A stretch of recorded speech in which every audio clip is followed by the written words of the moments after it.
बाबा अहो जरा आपला पण विचार करा की आपण तुमच्यासाठी 2 नंबर 3 नंबर 4 नंबर सगळे धंदे सोडलेत आणि आता तुम्हीच आपल्याला सोडायचं बोलताय. हे रॉंग आहे बाबा, हे बरोबर नाही. आणि बाबा तुम्ही जर समाधी घेतली तर आम्हा भक्तांचं कल्याण कोण करणार बाबा? तुम्ही डोळे उघडा बाबा, मी हात जोडतो बाबा, तुम्ही डोळे उघडा. हो डोळे उघडा की.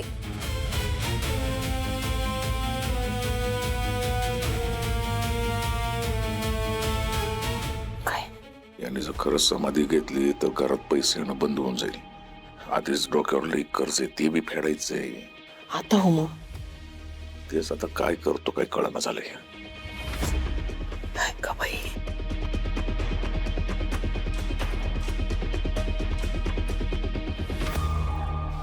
गोपाळ, अरे असं नग करूस गोपाळ. हे बघ समाधी नग घेऊस, माझी कूस अशी वांजोटी करू नका सर. ऐकतोयस ना गोपाळ? गोपाळ बाबा आम्हाला माहितीये त्या पोलिसांनी तुमच्या साधनेत अडथळा आणला, तुमच्यावर अविश्वास दाखवला म्हणून तुम्ही रागावलाय. पण तुम्ही राग सोडा बाबा, तुम्ही राग धरून ठेवू नका बाबा, तुम्ही डोळे उघडा. तुम्ही समाधी नाही घ्यायची बाबा. बाबा रागाच्या भरात तुम्ही समाधी घ्यायचं ठरवलंय. आम्हाला सगळं कळतंय बाबा. आणि इथून पुढे आम्ही पोलिसांना तुमच्या आसपास मी फिरकू देणार नाही. मग तर झालं का नाही? होय बाबा, आजपासून आपले सगळे पंटर आपली सगळी सिक्युरिटी तुमच्या सेवेत. बाबा तुमच्या केसाला पण धक्का लागणार नाही, ही जबाबदारी आपली.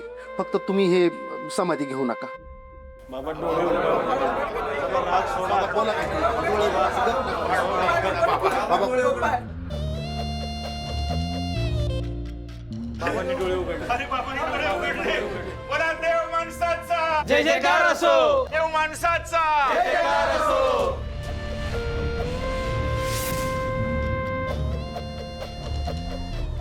गेले काही दिवस जे घडतंय, जे घडलंय ते अत्यंत चुकीचं आहे. माझ्या डोळ्यादेखत माझ्या एका भक्ताचा जीव जातो, त्यानंतर तुम्हाला एवढा त्रास होतो, माझ्या भक्तांना एवढा त्रास सहन करावा लागतोय, याचा मला खूप त्रास होतो. माझ्या मनाला वेदना होत आहे. मी माझ्या भक्तांसाठी काहीच करू शकत नाही का? मग काय उपयोग आहे माझ्या आशा जगण्याचा? काय उपयोग आहे पुनर्जन्माचा? आणि म्हणूनच मी आत्मक्लेश करण्याचा निर्णय घेतलाय. मी जिवंत समाधी घेतोय आणि समाधी घेणं हेच त्या आत्मक्लेशाचं अंतिम स्थान आहे. नाही गोपाळ, हे बघ तुला माझी शपथ आहे बघ, असं काय बी येडापणा करू नकोस. हे बघ एवढी वर्ष मी तुझी ह्यासाठीच वाट बघितली. कारण आणि काय रे, समाधी घ्यायची होती म्हणून सकाळपासून काही खाल्लं बी नाही ना. हो लाले, जा पटकन जेवणाचं ताट घेऊन ये. हो ह्याला समाधीमध्ये काय घेऊन द्यायची नाही आपण. बाबा, आणि इथून पुढे तुमच्या नावचा जी काय त्रास असेल ती आम्ही सगळे सहन करू, पण आम्ही तुम्हाला समाधी घेऊ देणार नाही. हा होय बाबा, तुम्हाला आपली शपथ आहे. जर तुम्ही समाधी घेतली ना तर आम्ही सगळे समाधी घेणार. काय रे? होय होय, आम्ही सगळे समाधी घेणार. सगळे समाधी. आम्ही जिवंत समाधी घेणार तुमच्या सोबतच. बाबा अहो जर आमचा देवच नसणार तर आम्ही आशेनं कुणाकडे बघायचं सांगा बरं?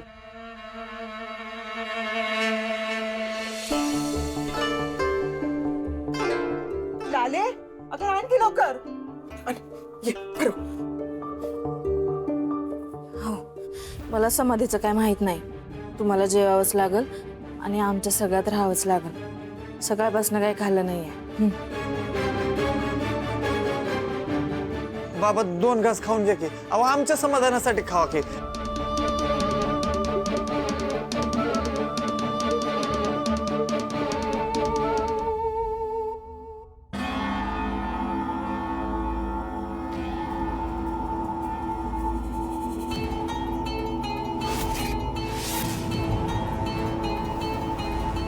बाबा बाबा काय होते तुम्हाला?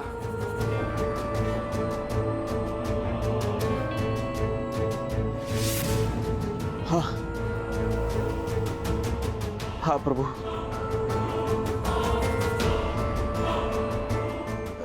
बर.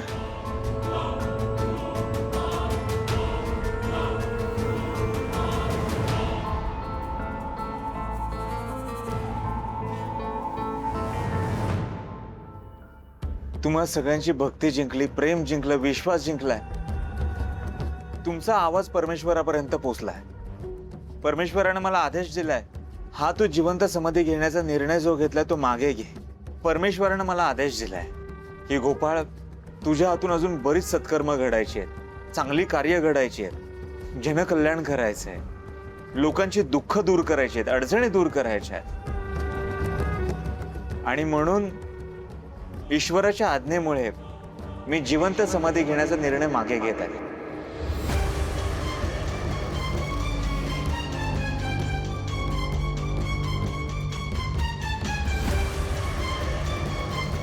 बाबा, बाबा तुम्ही आमचं ऐकलं, धन्य झालो आम्ही. बाबा, तुम्हाला ॲज अ सरपंच म्हणून मी तुम्हाला शब्द देतो बाबा, यापुढं पोलिसांना आम्ही तुमच्या सावलीला देखील फिरकू देणार नाही बाबा. बोला देव माणसाचा, जय जयकार असो, देव माणसाचा, जय जयकार असो, माणसाचा, जय जयकार असो, माणसाचा, जय जयकार असो, माणसाचा, जय जयकार असो, माणसाचा. जय जयकार असो.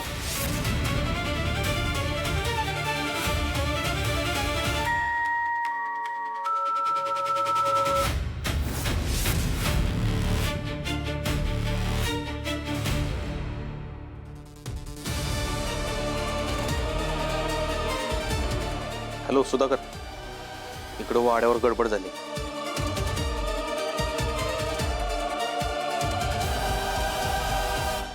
साहेब आत्यो, साहेब राऊतचा फोन आलेला, वाड्यावर गडबड झाली.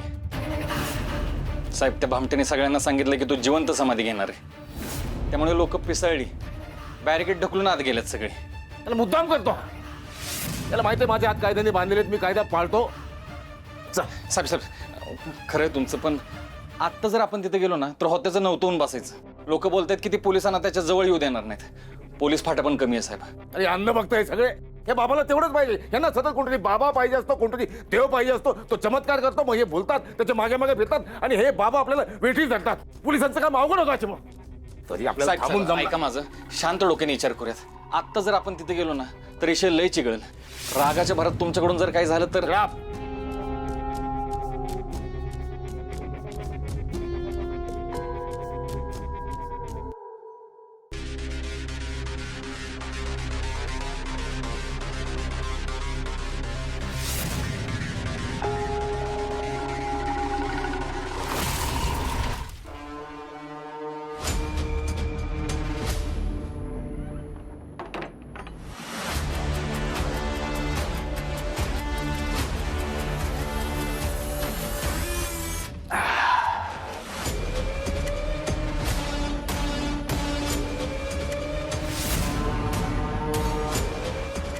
जामकर, तुला काय वाटलं? तू माझ्याच भक्तांना माझ्याच जीवाला धोका आहे असं सांगून मी बनवलेलं दुकान बंद पाडशील? एवढं सोपं आहे का ते? आता त्याच भक्तांच्या भीतीचा फायदा घेऊन मी एवढं मोठं दुकान टाकणार आहे की तुझा हातही कधी तिथे पोहोचणार नाही. अरे तुझ्यासारखे 100 जण मी माझ्या खिशात घेऊन फिरतो. मला